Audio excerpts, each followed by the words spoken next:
اعوذ باللہ من الشیطان الرجیم بسم اللہ الرحمن الرحیم رب اشرح لی صدری ویسر لی امری واحلل عقدۃ من لسانی یفقہوا قولی۔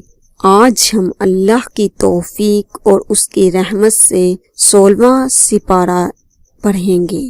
قال علم، یہ اس پارے کا نام ہے، اور اس سپارے میں قصہ موسیٰ علیہ السلام اور خضر علیہ السلام جو ہے مولانا مودودی سورۃ کہف میں فرماتے ہیں کہ اس مرحلے پر یہ قصہ سنانے سے مقصود کفار اور مومنین دونوں کو ایک اہم حقیقت پر متنبہ کرنا ہے، اور وہ یہ ہے کہ ظاہر نگاہ دنیا میں بظاہر جو کچھ ہوتے دیکھتی ہے اس سے بالکل غلط نتائج اخذ کر لیتی ہے، کیونکہ اس کے سامنے اللہ کی وہ مصالحتیں نہیں ہوتی جنہیں محلوظ رکھ کر وہ کام کرتا ہے، اور کس طرح واقعات کا ظاہر ان کے باطن سے مختلف ہوتا ہے۔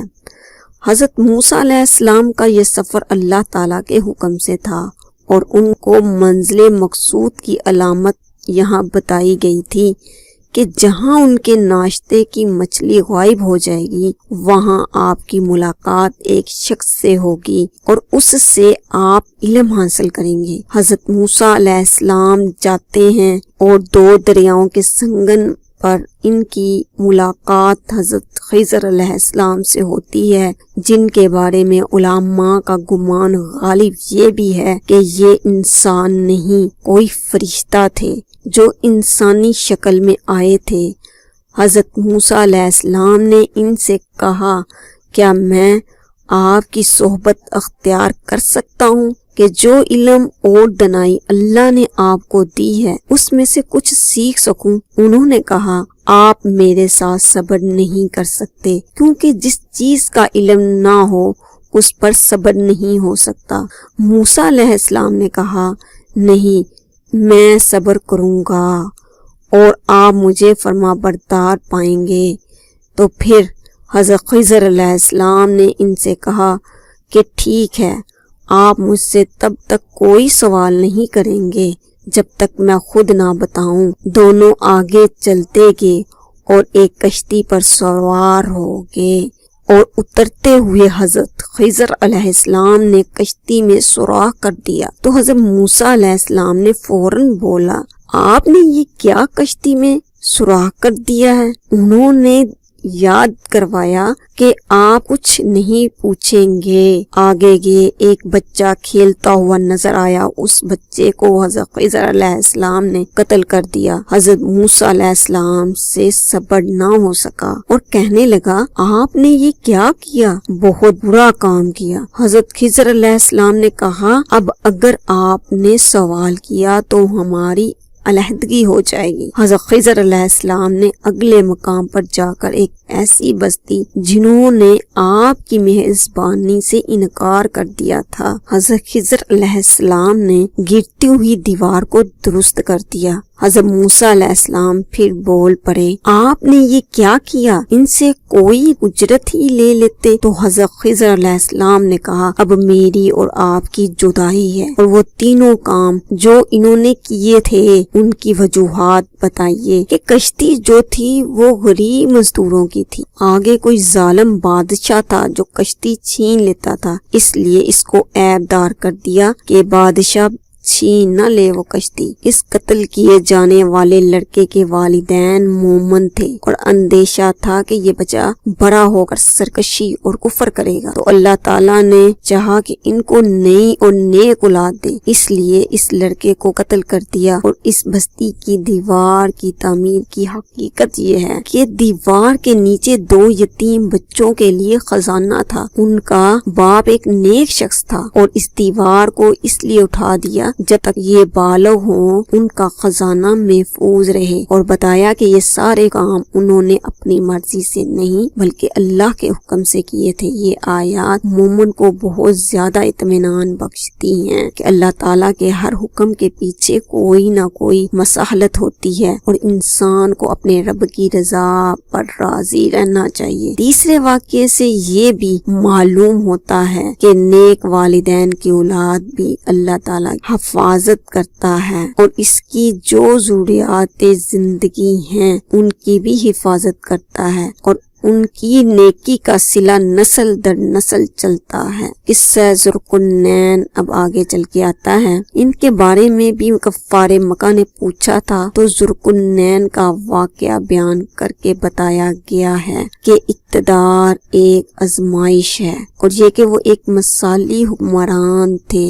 ان کی مشرق اور مغرب تک حکومت تھی۔ اللہ نے انہیں بہت سارے وسائل اسباب فراہم کیے تھے، لیکن اس کے ساتھ ساتھ وہ ایک اچھے مبلغ اور اللہ کے بندے تھے۔ وہ اپنی رعایا کو توحید کی دعوت دیتے نظر آتے ہیں اور قوت و اقتدار کو دعوت کے لیے استعمال کرتے ہیں، جو کہ ایک مسلمان حکمران کے فرائض میں شامل ہے۔ پھر حضرت ذوالقرنین نے مظلوم قوم کو یاجوج اور ماجوج سے بچنے کے لیے بند بنا دیا اور اس کی کوئی اجرت نہ لی، اور بند بنانے کے بعد اللہ تعالیٰ کا شکر ادا کیا۔ یہ ساری علامات ایک صالح اور امانت دار حکمران کی ہوا کرتی ہے۔ کامیاب اور ناکام افراد کا بیان۔ اسی طرح آخری آیات جو ہیں 103 جن میں اللہ تعالیٰ نے آخرت کی طرف توجہ دلائی ہے کہ اپنے اعمال میں سب سے زیادہ ناکام اور نامراد کون لوگ ہیں، اور جن کی دنیا کی زندگی ساری جدوجہد راہ راست سے بھٹکی رہی اور وہ سمجھتے رہے کہ وہ جو کچھ کر رہے ہیں ٹھیک کر رہے ہیں۔ جنہوں نے اپنے رب کی آیات کو ماننے سے انکار کیا، اس کے حضور پیشی کا یقین نہ کیا، اس لیے ان کے سارے اعمال ضائع ہو گئے، اور قیامت کے روز ہم انہیں کوئی وزن نہ دیں گے۔ یعنی دنیا میں چاہے یہ لوگ کتنے ہی بڑے بڑے کارنامے سر انجام دیتے رہے ہوں، لیکن زندگی کے خاتمے کے ساتھ ہی سب اعمال ختم ہو جائیں گے، اور ان کے تمام بڑے بڑے مارکے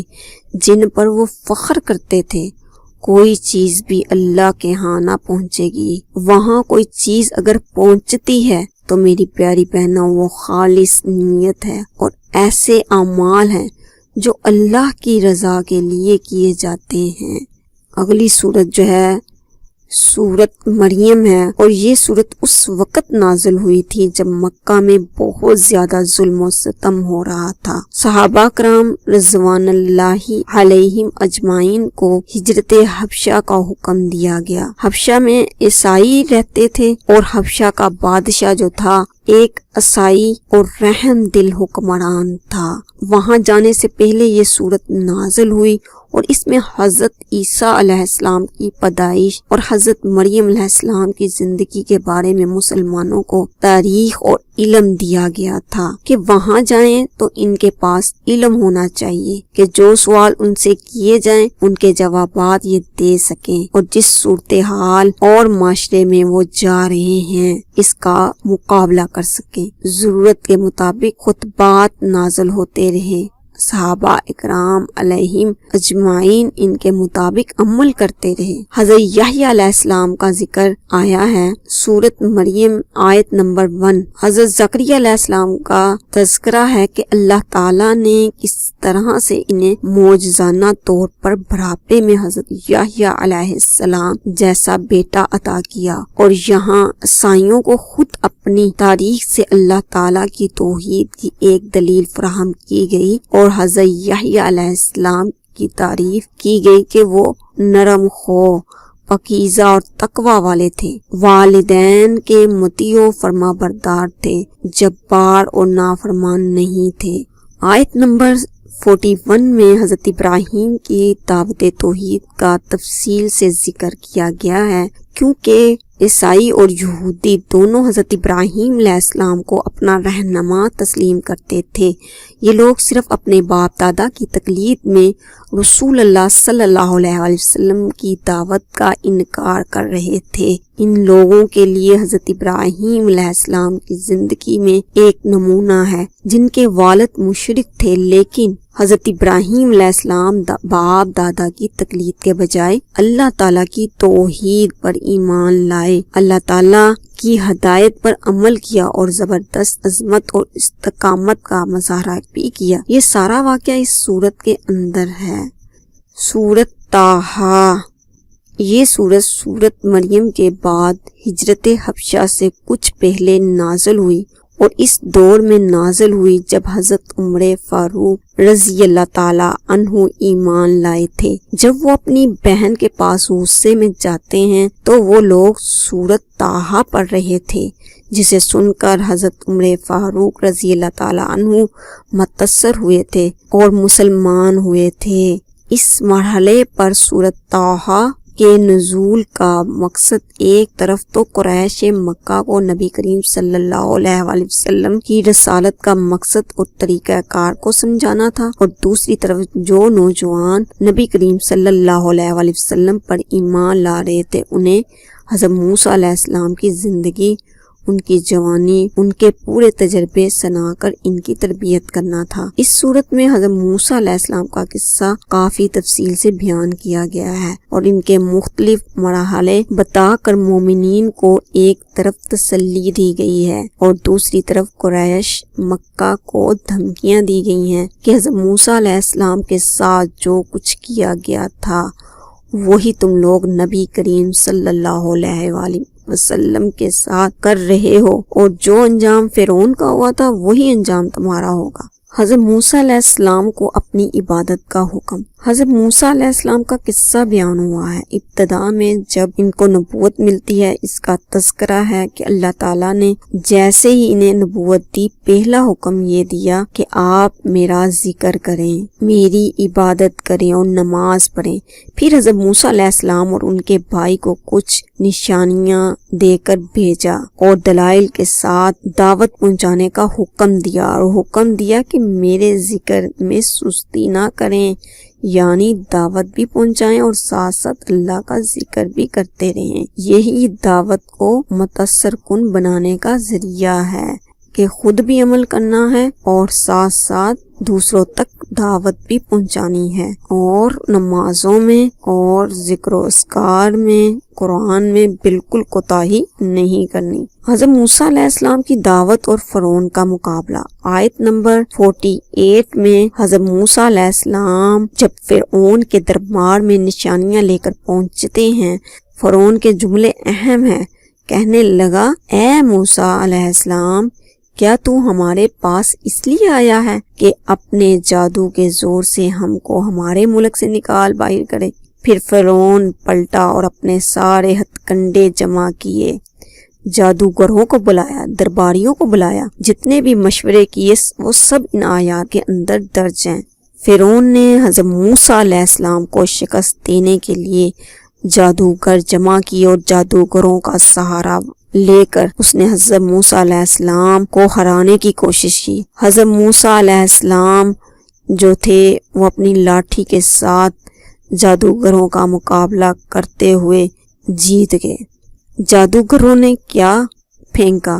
رسیاں پھینکی، اور اللہ تعالیٰ نے کہا، اے موسیٰ علیہ السلام لا تخف، تو نہ ڈر، کہ کس طرح سے حضرت موسیٰ علیہ السلام کی لاٹھی ان کے سارے جادو کو نگل گئی، اور جادوگر سمجھ کے کہ یہ اللہ کا کلام ہے، یہ اللہ کے نبی علیہ السلام ہے، وہ سجدے میں گر گئے اور ایمان لے آئے۔ اس موقع پر فرعون نے جب انہیں دھمکی دی کہ میں تمہارے ہاتھ اور پاؤں کٹوا دوں گا اور سولی چڑھاؤں گا، انہوں نے کہا کہ جو کچھ تو کرنا چاہتا ہے کر لے۔ یہاں پر جادوگر حیران رہ گئے، اتنی انہوں نے استقامت دکھائی جو ایمان لائے۔ دراصل ایمان ہی وہ طاقتور جذبہ ہے جس کے اندر اتر جائے وہ کسی جابر سے نہیں ڈرتا اور دین پر ڈٹ جاتا ہے۔ گویا دین پر استقامت نہ ہونے کی اصل وجہ ایمان کی کمزوری بھی ہے۔ ہمارے لیے ان آیات میں کیا سبق ہے؟ ہم کتاب اللہ پر غور کریں، غور سے پڑھیں، اللہ ہی کی عبادت کریں، ذکر اور نماز پر توجہ دیں، بنی اسرائیل کی طرح ناشکری اور نافرمانی نہ کریں، اللہ کا پیغام اللہ کے بندوں تک پہنچائیں، دنیا کی زینت سے نظر ہٹا کر فکر آخرت پیدا کریں۔ اے اللہ ہماری کوشش اور اعمال کو قبول فرما اور ہماری خطاؤں کو معاف کر دے، آمین۔ جزاک اللہ خیرہ۔ ماہ رمضان یوں آ گیا، بن کے رحمت یہ پھر چھا گیا، کیسے تجھ سے کروں سامنا، گر رہا ہوں ذرا تھامنا،